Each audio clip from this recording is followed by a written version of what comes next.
The Assembly will now hear the address by His Majesty King Mswati III, Head of State of the Kingdom of Eswatini.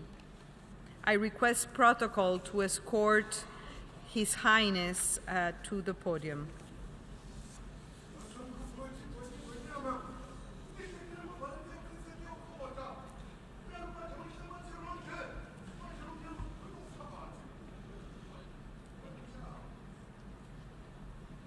On behalf of the General Assembly, I have the honor to welcome to the United Nations His Majesty King Mswati III, Head of State of the Kingdom of Eswatini, and to invite him to address the Assembly. Your Highness, the floor is yours.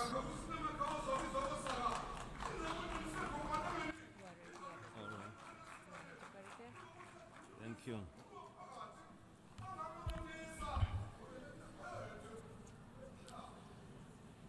Madam President, Your Excellencies, Heads of State and Government, United Nations Secretary General, distinguished delegates, ladies and gentlemen. It is a great honor for me to address this 73rd United Nations General Assembly, where we have come to renew our commitment to creating an enabling environment for all mankind. Madam President, the theme of this session, making the United Nations relevant to all people, global leadership, and shared responsibilities for peaceful, equitable, and sustainable societies, resonates well with the UN General Assembly Resolution 72/276 adoption on the 31st May 2018. The resolution is aimed at positioning the UN development system to better support countries towards the achievement of the Sustainable Development Goals (SDGs) under strong national leadership and international cooperation. When UN was established by our predecessors back in 1945, the main purpose was to reduce tensions and avert another conflict after World War II. Since then, we have converged at this General Assembly as a family to renew this commitment and analyze how we address challenges affecting the world. It is time to assess whether we are still living up to the ethos of our forefathers that sought to ensure the world never again gets to endure another world war, but rather finds peaceful solutions to resolving possible conflict. We are all aware of the existing pockets of tensions in different regions of the world, which require that UN member states speak in one voice when providing possible peaceful solutions. A fragmented approach would render peaceful solutions elusive for the affected countries. It is therefore imperative that we engage and resolve issues together as a United Nations family in order to ensure we end up with lasting solutions. To those countries experiencing conflict situations, we appeal to them to come up with homegrown solutions to address their differences. We urge these nations to avoid the use of force in an attempt to impose change. Where they do not see eye to eye, they need to adopt dialogue as best way to find lasting solutions.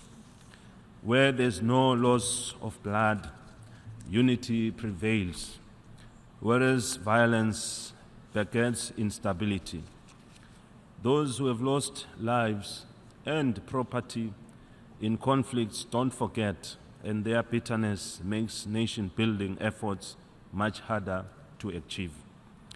The UN member states are strongly urged to avoid fueling tensions in troubled countries with a divided approach to interventions, as this subsequently defeats the purpose of the establishment of the United Nations. Our approach should always be to search and find an amicable way forward to all the challenges we face for the greater good of mankind. Another great concern is the imbalance between the rich and poor, which continues to widen by the day. This is despite putting in place sustainable development goals aimed at bridging this divide. As a UN family, we need to pay serious attention to these imbalances as they contribute to terrorism and social strife in the world. The African Union has also set out to improve lives with the goal to realize a well-developed Africa for all by 2063. It is important to support such programs which are similar to initiatives of other regions of the world, some of which have recorded great advancement in this regard.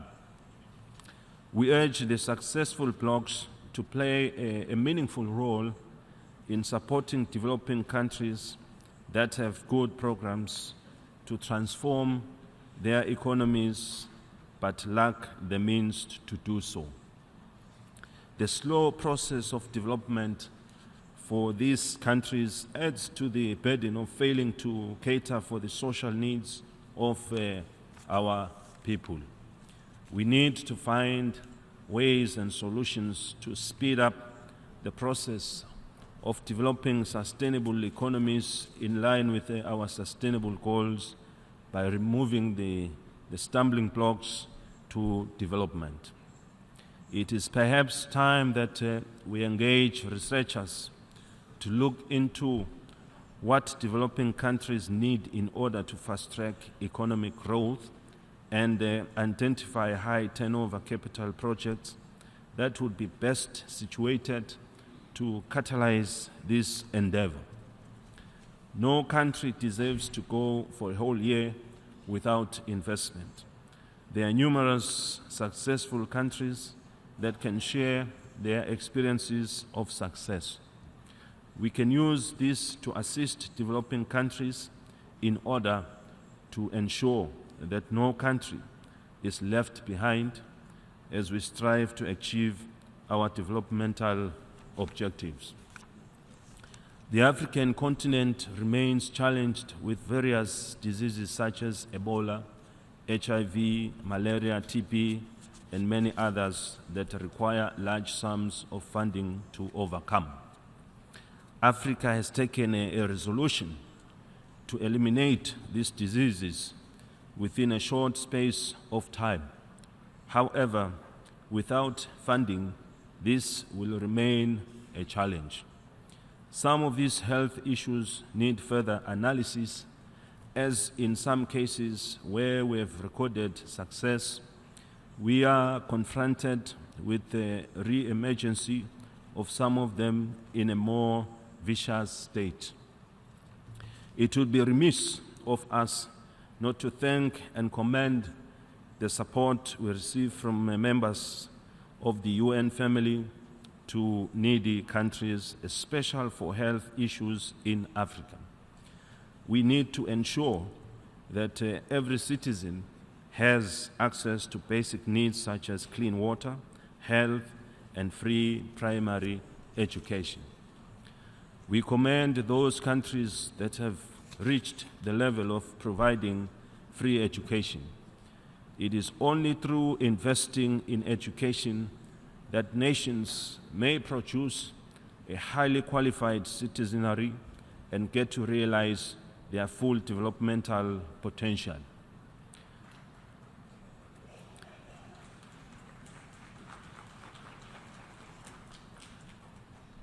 The need to reduce unemployment is a global challenge. So too is catering for the elderly community that has contributed immensely to the development of each country. They deserve to be cared for once they have run their mile. Addressing these issues is increasingly becoming a challenge given the declining donor funding, which means more hardships for our people. We should, however, seek alternative means of raising funding to avoid the undesirable situation where people resort to helping themselves cope with the global challenges. This poses a threat to peace, as they may do so in ways that would divert resources from addressing already existing challenges such as diseases. Madam President, it is unfortunate that the African continent continues to absorb more peacekeeping missions than any other United Nations regional grouping. This qualifies Africa proper representation in areas of peace and security, making it a key player as when matters of peace and security are discussed in all structures of the United Nations. We therefore plead that Africa should not be left behind. Her voice must be heard and featured prominently and permanently at the United Nations. As negotiations of reforms of the United Nations Security Council progress, the Kingdom of Eswatini calls for favorable consideration of the common African position and also for those countries that are not members of the Security Council. Africa calls for the allocation of not less than 2 permanent seats with all the prerogatives and the privileges of permanent membership, including the right of veto, and 5 non-permanent seats in the United Nations Security Council. Madam President, we remain confident that the Sustainable Development Goals, SDGs, and Agenda 2063 of the African Union will continue to give us the proper guidance and the impetus necessary to eradicate poverty and create inclusive and sustainable development for all. The Kingdom of Eswatini has made significant strides in localizing and integrating the SDGs in its national planning processes. We have finalized the review of the National Development Strategy, NDS, 1997 to 2022, and it will soon be launching a revised national strategy. The strategy is themed the development strategy for Eswatini, promoting sustainable development and inclusive growth. This is expected to accelerate the implementation of the SDGs in the Kingdom. The Kingdom of Eswatini is fully involved in working towards a knowledge-based economy through development of science, technology, and innovation infrastructure in a bid to facilitate research and development. The Royal Science and Technology Park continues to be a key entity aimed at advancing scientific research and related fields. We would like to express our profound gratitude to the friends of the Kingdom who are supporting us in our endeavor to develop these fundamental initiatives. However, this work remains in progress since innovation, research, and development are evolving. Therefore, the Kingdom continues to seek more support for further strengthening of these initiatives that contribute to attainment of our national vision of 2022 and the 2030 Sustainable Development Goals. Madam President, just a few days ago, the people of the Kingdom of Eswatini held a very peaceful national election, which was free and fair. We are glad that international observers were in attendance to monitor the elections, and their conclusions were in line with our expectations. During the elections, the people nominated candidates in their chiefdoms to compete at constituency level, which call Tingundla. The system ensures direct participation and promotes participatory democracy among our people. It is homegrown and is enshrined in our customs, traditions, and constitution. We fully support the participation of women in political decision-making positions and have recently enacted the election of women members to the House of Assembly Act to ensure their representation in Parliament. Madam President, as a country, we've also successfully enacted the Sexual Offences and Domestic Violence Act, a legal framework to protect women from domestic violence and sexual assault.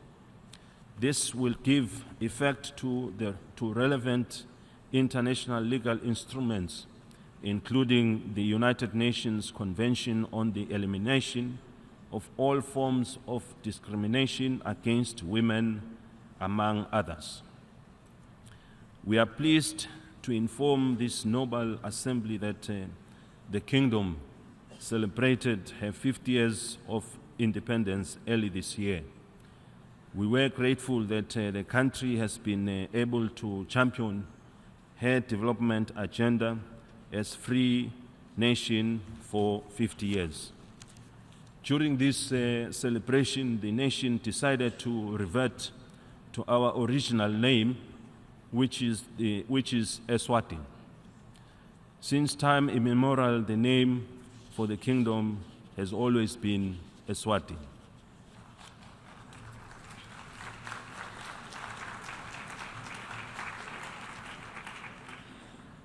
Madam President, let me emphasize that the United Nations call to leave no one behind requires their identification, knowing where they are and understanding how they live, as well as identifying how they can be assisted in order to be at par with the rest. Addressing these issues will go a long way in rendering the United Nations more relevant to all people in the world. We would like to bring to your attention the unfavorable impact of being categorized as middle income country on accessing external resources. This comes at a time when we need even more resources to inject innovations into our development programs around SDGs. We sincerely hope that the commendable reform efforts of the Secretary General will help support and reinforce our efforts in accessing external resources and securing sustainable funding mechanisms that will assist us advance towards realization of SDGs by 2030. Madam President, the Kingdom of Eswatini reiterates her unwavering stance in calling upon the United Nations to afford the people of the Republic of China, Taiwan, the opportunity to partake and contribute to the United Nations development system. Taiwan's experience in the various fields vital to the dimensions of sustainable development would go a long way in contributing to the work and membership of the United Nations. It is a strong call that the people of Taiwan are not left behind in making the United Nations relevant to all people, to be in line with the spirit of universality. Madam President, as I conclude, let me extend my congratulations on your election as the President of this 73rd session of this Assembly. We commend the United Nations General Assembly for the choice and the confidence it has in you as the fourth female President of this august body in its 73 years of existence. Let me assure you of the Kingdom's full support as you execute your duties and responsibilities during your term of office. We further appreciate the Secretary General and all members of his staff for the continued support and hard work in improving the working mechanisms and relevance of the UN systems to all member states. From this session, we hope we shall come out with meaningful goals that will charter a better future for our respective country. I thank you. May Almighty God bless us all.